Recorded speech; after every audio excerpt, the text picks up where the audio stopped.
बोलिए श्री कल्कि भगवान महाराज की जय। साथियों, आज आपको हम एक बड़ी रोचक कथा सुनाते हैं। भगवान कृष्ण के समय की बात है। भगवान कृष्ण एक बार द्वारका में बैठ के झूला झूल रहे थे सत्यभामा जी के साथ में, जो कि इनकी 9 पटरानियों में से एक हैं। ऐसा कहा जाता है कि सत्यभामा जी बहुत सुंदर थी, अलग उनका रूप था।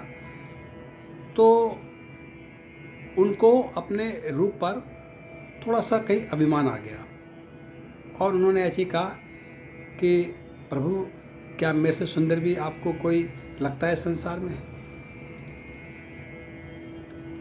इसी प्रकार गरुड़ जी को भी अपने पर अभिमान आ गया कि देखो, मैं क्षण भर में भगवान को कहीं भी अपने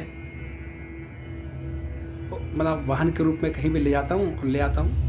तो मैं कितना महान हूँ, अहंकार। और इसी अहंकार की कड़ी में सुदर्शन चक्र को भी अहंकार हो गया कि अगर मैं ना होता तो भगवान कोई भी युद्ध नहीं जीत पाते। तो भगवान ने मन ही मन में जब देखा कि इन तीनों को बड़ा भारी अहंकार हो गया है, तो भगवान तो आप सब जानते हैं कि उनका मुख्य आहार जो है वो अहंकार का ग्रहण करना, उसको ख़त्म करना। तो भगवान ने मन ही मन में एक योजना बनाई और एक लीला करी। तो आइए उस लीला का हम भी रसावादन करें, सुने। भगवान ने गरुड़ जी को बुलाया और बोला कि आप जाइए, मेरे जो राम जी के समय का जो मेरा अवतार था, उसमें मेरे सबसे प्रिय भक्त हनुमान जी जो कि तपस्या कर रहे हैं, उनको बुला लाइए। तो गरुड़ जी ने कहा, जी ठीक है, भगवान की आज्ञा है। और गरुड़ जी तुरंत हनुमान जी के पास उड़ चले उनको लेने के लिए। इधर भगवान ने सुदर्शन चक्र से कहा कि आप जाकर महल के बाहर मेरी प्रतीक्षा करें, पहरा दें, कोई भी मेरी आज्ञा के बिना अंदर ना आ पाए। और सत्यभामा जी से कहा कि आप भी अब भगवान के नाम का स्मरण कीजिए और समय आने पर सब पता चल जाएगा, क्योंकि भगवान के मन की बात तो कोई नहीं जान सकता। जब हनुमान जी आएंगे वही बताएंगे कि कौन ज़्यादा सुंदर।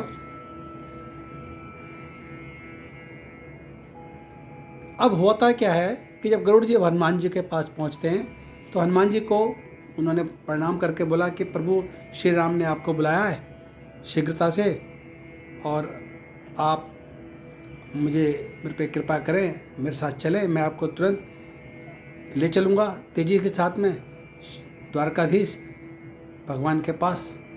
तो हनुमान जी ने कहा कि मेरे प्रभु ने मुझे याद किया है, ठीक है। और वो इनसे बात कर रहे थे कि हनुमान जी ने तुरंत तेजी से वहाँ से चल दिए, बिना गरुड़ पे बैठे। गरुड़ जी को लगा कि देखिए, मैं तो इनको कह रहा था कि साथ चलिए, अब ये आने में विलम्ब करेंगे, मैं इनको तेज़ी से ले जाता, क्योंकि भगवान का मुझ पे आशीर्वाद है और मैं गरुड़ हूँ, उनका वाहन हूँ। तो ऐसा अहंकार उनके मन ही मन में चल रहा था। लेकिन हनुमान जी ने उनसे कोई बात नहीं की। हनुमान जी कहा, आप चलो, मैं आता हूँ। जब वो हनुमान जी महल पे पहुँचे तो देखा सुदर्शन चक्र वहाँ पर पहरा दे रहे। तो सुदर्शन चक्र ने उनको रोकने की कोशिश की।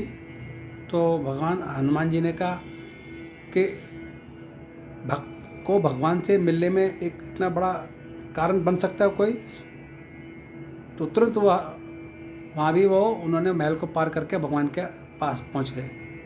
और जब भगवान देखे कि कृष्ण भगवान सत्यभामा माँ के साथ बैठे हुए हैं, सत्यभामा जी के साथ बैठे अपनी पटरानी के साथ में, तो भगवान के हनुमान जी ने नमस्कार कहा और बोला कि प्रभु, आपने मुझे याद किया, बताइए क्या क्या मतलब बात थी, मैं हाजिर हूँ।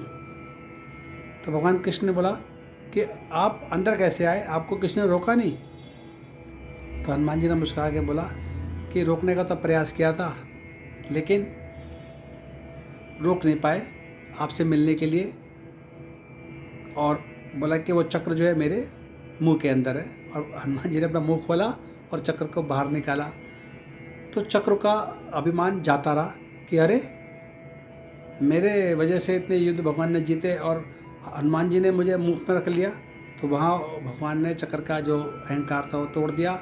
इधर जब गरुड़ जी पहुँचे तो देखा हनुमान जी पहले ही भगवान से वार्तालाप कर रहे हैं। तो अब गरुड़ जी का जो था, गरुड़ जी का जो अहंकार था वो जाता रहा और उन्होंने मन ही मन में भगवान से क्षमा मांगी कि देखिए मुझसे भी तेज पवन पुत्र हनुमान जी हैं, मैं तो आने में फिर भी मेरे को देर लगा, ये तो मेरे से पहले पहुँचे हुए हैं। अब तीसरा नंबर था सत्यभामा जी का। तो भगवान कृष्ण ने बोला कि आप इन्हें जानते हैं, ये कौन है, इनके बारे में।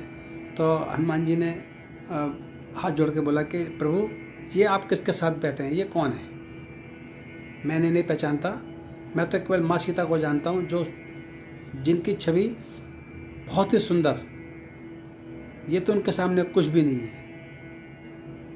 और जब हनुमान जी ने ऐसा कहा तो सत्यभामा जी को भी अपने जो उनका अहंकार था वो भी जाता रहा। तब उन तीनों ने भगवान से मिलकर क्षमा मांगी कि हे प्रभु, आपने हमारे अहंकार का नाश किया, आपने हम पे कृपा करी, अब आगे से हमें कभी ऐसा अहंकार ना हो, हम पे अपनी कृपा बनाए रखें। तो देखिए भगवान की लीला किस प्रकार अपने भक्तों पे कृपा करते हैं और सारे के सारे अहंकार का नाश करते हैं। तो हमें सिर्फ और सिर्फ भगवान की जय जयकार करनी चाहिए। वही राम, वही कृष्ण कल के रूप में आ रहे हैं और कल्कि वाले खूब कल्कि जी की जय जयकार कर रहे हैं। सबसे बड़ी बात है, एक महामंत्र है, जय कल्कि जय जगतपते पद्मापत जय रमापते। इसके मंत्र के जपने से भगवान हमारे जीवन के समस्त कलेशों को भस्म करते हैं और हमें नई नित्य ऊर्जा प्रदान करते हैं, जीवन में नए नए अवसर प्रदान करते हैं भगवान का सानिध्य प्राप्त करने के लिए। तो आप भी खूब मन से जय जयकार करें भगवान की। फिर मिलते हैं आपसे। जय श्री कल्कि भगवान की, जय जय श्री कल्कि भगवान की, जय जय श्री कल्कि भगवान की।